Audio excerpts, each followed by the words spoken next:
Well, Kate Walsh, you star in 13 Reasons Why as Olivia Baker, whose daughter, of course, has committed suicide, and it's of course a traumatic event for her and all of her friends and family.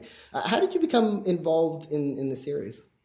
My agent brought me the script, and I know Tom McCarthy. I've known him for many years. We go way back, and she told me about Brian Yorkie, and I had known the play that he wrote and won the Pulitzer for Next to Normal, but I hadn't seen it.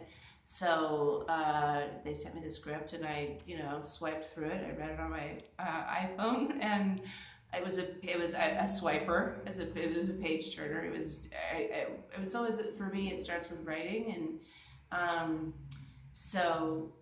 it's always a good sign when I'm reading it and I can see sort of the movie play out. And it was just sort of seamless and perfect and well written. And so my biggest question, I got on the phone with Tom and Brian, and my biggest question was, how involved will Mrs. Baker be? Because I didn't, you know, it could easily be a story that was told just insulated within the school and that world of that kind of insulated high school world. And they were really intent on making it a broader show that would involve not just the kids, but how their behaviors and actions affect and ripple and affect the school, the community, and parents. So And it's interesting because you're almost playing a dual role because you're playing her in two different time periods. yeah, In the period before, of course, when her daughter is still with her, and then afterwards when she's, yeah, and every episode kind of goes back and forth to some yeah, degree. which I Yeah, loved. That was really fun for me. It was actually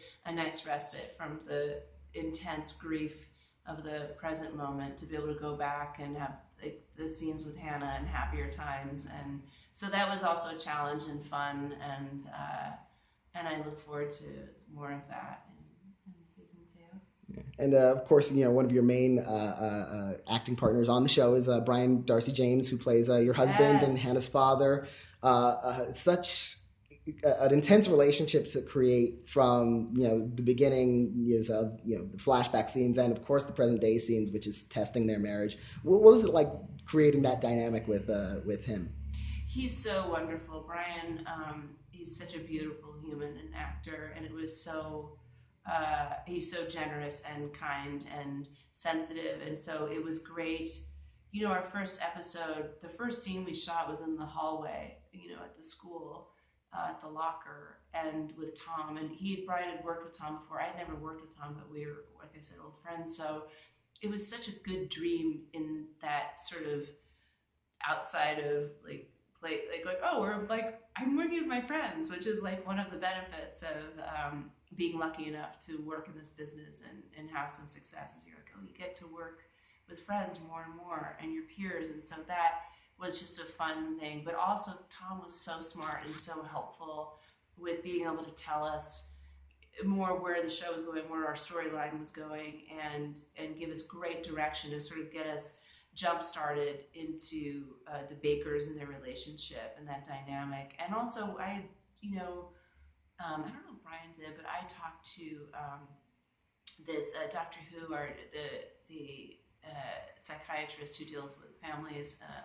who have lost children or family members to suicide. So it was very helpful for me to talk to her about what happens in a marriage and the dynamic, and when someone loses a child to suicide. So it was all of that, and Brian and I, just kept stepping into it, and we had all along the way in every episode, Brian Yorkie was there to sort of help us too, and in addition, of course, to the directors. But really, when you're on a series like this, it's the writer that is sort of the tone is so important, particularly for this show. So it was very helpful to be able to consult with Brian every step of the way.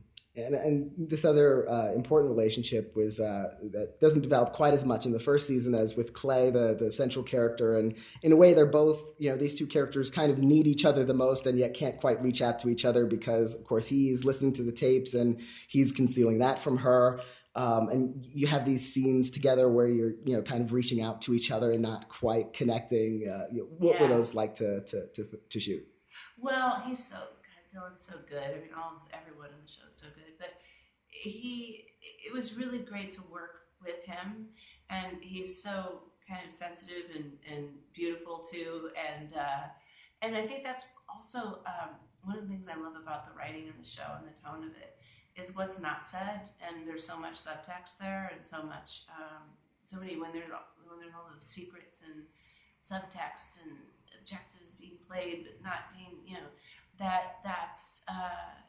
that was really, it's really pleasurable as an actor to do that, to sort of try to mask certain things and then bring out certain things. And particularly when, for Olivia Baker, she had such a strong objective of trying to find out what happened.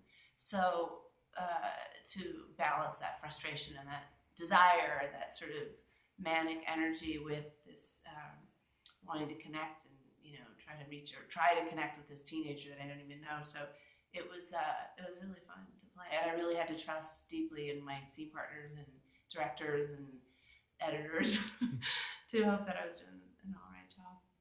And the interesting thing is, of course, Dylan Minnette's a young actor, but he's got a resume as long as my arm. But a lot of the actors are, these teenage characters are newer to the business, and Katherine Langford, of course, who plays Hannah. What was it like working with some of this young cast who hasn't been around the business quite as long? Well, it was pretty sweet to witness, and I had this experience myself in a different way on Grey's, like being on a show, an ensemble show, where even before it aired, we just all jived and you get really close and tight. But then to see it, I saw it on Perks of Being a Wallflower, and on this show too, you get to see these young cast members like really jive and gel and sort of have this experience, this new experience together. And lucky them, they got great writing and these great, very multifaceted roles to play. So, and they're all good kids and great actors and really prepared and in it for the right reasons and wanting to do a great job. And and they were super respectful. Some of them particularly, I just thinking of who am I thinking of exactly, but Tony, it's just like very respectful and and also, it shows it's such a big cast too and I would just go in and out. So for me, it was just always a great experience to come and play with them and like have excited scene partners. Now, the story has such a difficult subject, and of course, it leads to that season finale episode where Hannah does, commit suicide. And as hard as that scene is to watch, it's almost harder to watch the scene right after, where her parents are about to discover her, and I'm sure that must have been an intense scene to shoot. And how much preparation went into that? Was it difficult to get into that and to come out of that after you finish filming it?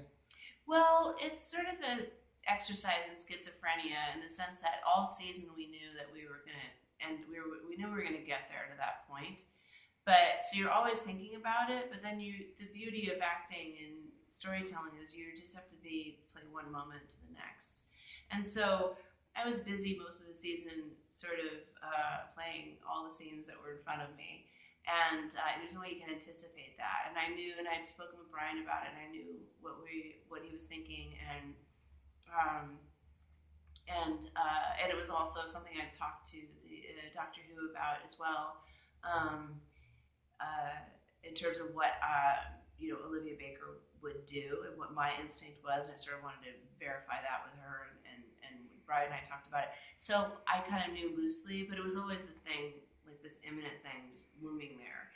But it was sort of schizophrenic in the sense of like, but you still have to play all the other stuff in between. So all you can do is minute by minute, whether that's past tense or grief mode or whatever. So the biggest thing I would say is the difference in when we shot that day.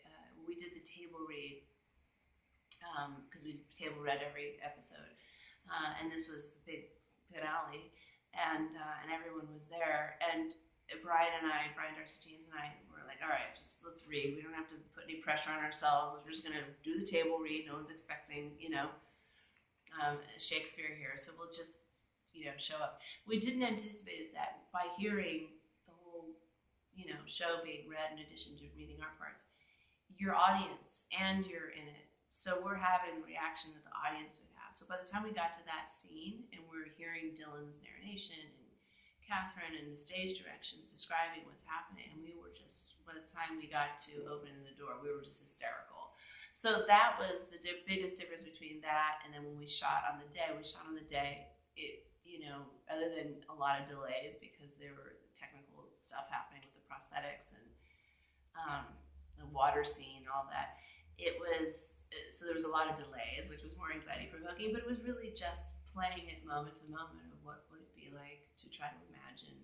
You're not imagining after it happens, you're imagining as an actor what it's like to be a working mom that's coming home and rushed and there's a bunch of water on the floor and what the hell's happening and being annoyed with your kid for leaving the tub running or whatever, and then what ensues.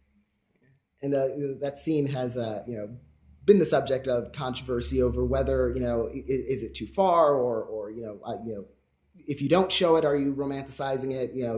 So much discussion about the depiction of it in general. When you saw the whole thing ultimately put together, what did you think about that? The way it was depicted. I think that for me, it's Brian's intention was to show it so that people could see how painful and ugly and horrific that it actually is.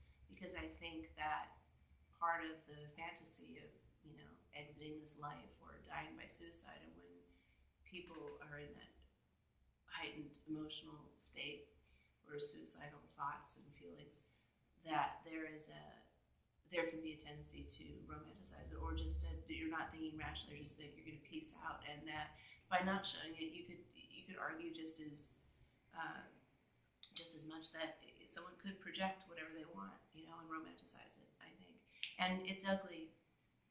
Nobody wants to really talk about it, and everybody's going to have an opinion about how to talk about it. And it was, I feel like Brian is so incredibly talented and incredibly sensitive in that, look, these issues are still, and not just the suicide scene, but the rape scene and LGBTQ stuff and the bullying. These things are happening. They're still happening. They're happening right now in our culture.